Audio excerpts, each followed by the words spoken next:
Hello everyone, কেমন আছো তোমরা সবাই? আশা করছি সবাই খুব ভালো আছো। এই গরমে আর কেমন আছো আর মানে কি বলবো। হ্যাঁ আচ্ছা, তো দেখো সকাল সকাল আজকে একদম, এখন কটা বাজে জানো? 7:30 বাজে। তো উঠেছি আজকে একদম 7টার সময় উঠেছি। উঠে 7টা বলতে কি, আজকে উঠেছি অনেক সকালবেলা। তো তাও 7টা অবধি শুয়ে তারপরে উঠেছি। উঠে একদম রান্নাঘরে চলে এসেছি। এখন বাজে হচ্ছে 8টা বাজে। তো এসে নিয়ে দেখো এদিকে ভাত, এদিকে আলু ভাজা, আর এদিকে দেখো এই যে ভেন্ডি আলুর তরকারি, ভেন্ডি ভাজা কেটে নিয়েছি। এদিকে পটল দিয়ে, আলু দিয়ে, সয়াবিন দিয়ে আজকে একটা তরকারি করব। একদম তাড়াতাড়ি ঝটপট করে একদম রান্না সব কেটে নিয়ে এতক্ষণ তো এই একদম রান্না বসিয়ে দিয়েছি। একদিকে ভাত বসিয়ে দিয়েছি, একদিকে আলু ভাজা বসিয়ে দিয়েছি। কি বলো তো, এতটাই গরম পড়েছে, মানে কি বলবো গরমে, মানে বেলা মানে 9টা বাজলেই আর মানে রান্নাঘরে আর থাকা যাচ্ছে না। তো তার জন্য একদম সকাল সকাল উঠে একদম রান্নাবান্না একদম বসিয়ে দিয়েছি। তা আবার রান্নাবান্না করেও আমাকে এক জায়গায় বেরাতে হবে, ব্যাংকে যেতে হবে একটু। তো চলো আবার পরে আসছি। তো দেখো বন্ধুরা, অনেকক্ষণ পর আবার এসেছি তোমাদের সামনে। এখন বাজে হচ্ছে প্রায় 1টা। তো বলেছিলাম রান্নাবান্না করে তারপরে গেছিলাম ব্যাংকে। 10টার মধ্যে রান্না টান্না কমপ্লিট করে সমস্ত কাজ কমপ্লিট করে গেছিলাম ব্যাংকে। তো ব্যাংক থেকে এসে নিয়ে তোমার এই যে একটু ডাল ভিজিয়ে রেখে গেছিলাম। তো আজকে এই যে ডাল ভিজিয়ে ডালটা বেটেছি। ডালটা বেটে তো আর হচ্ছে পুঁই শাকের পাতা দিয়ে হচ্ছে বড়া করব। তো এই যে বড়াটা এখন এখানে মাখছি। আজকে একদম সিম্পল রান্নাবান্না। দেখলেই সকালবেলা দেখেছিলে আলু ভাজা, ভেন্ডি ভাজা, আর হচ্ছে তোমার ইসে করেছিলাম আলু দিয়ে, পটল দিয়ে, সয়াবিন দিয়ে তরকারি করেছিলাম। আর এদিকে এই যে এই বড়াটা করছি। আর সকালবেলা তোমরা সবাই হচ্ছে ভেন্ডি ভাজা আর আলু ভাজা দিয়ে খেয়েছে। আর এখন ভেন্ডি ভাজা এই যে এইটুকু রয়েছে। আর তোমার এদিকে ওই যে আলু পটলের সয়াবিন দিয়ে তরকারিটা রয়েছে। তো চলো এবার বড়াটা ভেজে নিই ফটাফট।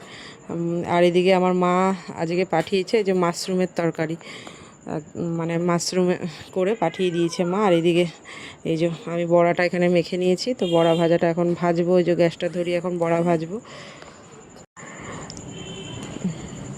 তো এই যে গ্যাসটা এখন ধরিয়ে দিলাম, এই যে কড়াইটা এখন বসিয়ে দেবো এখানে, বসিয়ে বড়াগুলো ভাজবো। আর মানে কি বলবো বন্ধুরা, এতটাই গরম, বাইরে মনে হচ্ছে বেরানো যাচ্ছে না।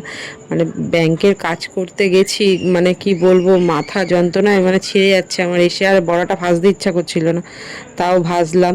তো রান্নাঘরে বড়া ভাজতে ভাজতে দেখো আমার মানে কীরকম অবস্থা হয়েছে, খালি দেখো মনে হচ্ছে স্নান করে তারপরে বড়া ভাজছি। দেখো পুরো ঘেমে একদম স্নান করে গেছি।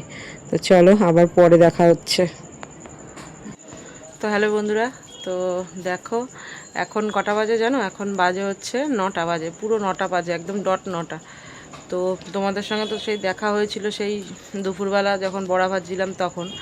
তারপরে আর মানে ভিডিও করার একদমই আর ক্ষমতা ছিল না, মানে এতটাই শরীর খারাপ লাগছিল। সেই তখন বড়া ভেজে আর কি তোমার তখন খাওয়া দাওয়া করে আমি একদম শুয়ে পড়েছিলাম। আর উঠেছি আজকে পুরো 6:30টার সময় ঘুম থেকে উঠে, তারপরে সন্ধ্যা টন্ধা দিয়ে তারপরেও শুয়েছিলাম। তো এখন উঠে এই যে দেখো ভাত বসিয়েছি এখানে। আর এখন বাজে হচ্ছে 9টা। তো আজকে ভিডিও একদমই করতে পারিনি, 2 মিনিটের মনে হয় ভিডিও হয়েছে। আজকে সেরকমভাবে ভিডিও করতে পারিনি, আজকে প্রচুর কাজের চাপ ছিল। গেছিলাম সকালবেলা একটু ব্যাংকে দরকারি কাজ মিটিয়ে এসে নিয়ে এতটাই শরীর খারাপ লাগছে, রোদ্রের মধ্যে বেরিয়েছিলাম, মাথা যন্ত্রণায় ছিঁড়ে যাচ্ছিলো। তো কি বলবো, আজকে আর সেরকম ভিডিও করতেই পারিনি একদম। তো তাই ভাবলাম যে ভিডিওটা আজকে যেটুকুই হয়েছে ওইটুকুই ছাড়বো। একদম ভিডিও একদম ছোট্ট 2 থেকে 3 মিনিটের ভিডিও হয়েছে। তো ভিডিওটা আজকে এখানেই শেষ করে দিচ্ছি। আর দেখো কিরম গরম পড়েছে, দেখেছো? রান্নাঘরে মানে আসা মানেই একদম স্নান করে যাওয়া, একদম পুরো স্নান করে মানে চকচক করছে গা হাত পা, মানে এতটাই গরম। মানে কি বলবো, গরম আর বোঝার মতন না, এত গরম পড়েছে। তো এই যে ভাতটা নামাবো, এখন নামিয়ে মেয়েকে খেতে দেবো। তো চলো খাওয়া টাওয়া হবে। আর তো সেরকম কিছু করার নেই, তার জন্য ভাবলাম যে ভিডিওটা আজকে যেরকম হয়েছে, যেটুকু হয়েছে এখানেই শেষ করে দিই। তো চলো আজকের মতন টাটা, গুড নাইট। দেখা হচ্ছে আবার কালকে নেক্সট ভিডিওতে। ততক্ষণে যেন সবাই সুস্থ থেকো, ভালো থেকো। এই গরমে প্রচুর প্রচুর জল খেও সবাই। জলই একমাত্র, মানে ঠান্ডা জলই একমাত্র বাঁচার উপায়, আর কিছু না। তো চলো, ভিডিও ভালো লাগলে অবশ্যই একটা করে লাইক, কমেন্ট, সাবস্ক্রাইব করো। তো যারা যারা সাবস্ক্রাইব করছো প্লিজ একটা করে কমেন্ট করো, যাতে আমিও তোমাদের পাশে থাকতে পারি। মানে আমি রান্নাঘরে এখানে থাকতে পারছি না, এত গরম লাগছে। তো ভাতটা হয়ে গেছে, এখন ভাতটা উপর করবো। তো চলো টাটা, গুড নাইট। দেখা হচ্ছে আবার কালকে নেক্সট ভিডিওতে, ঠিক আছে? তো চলো।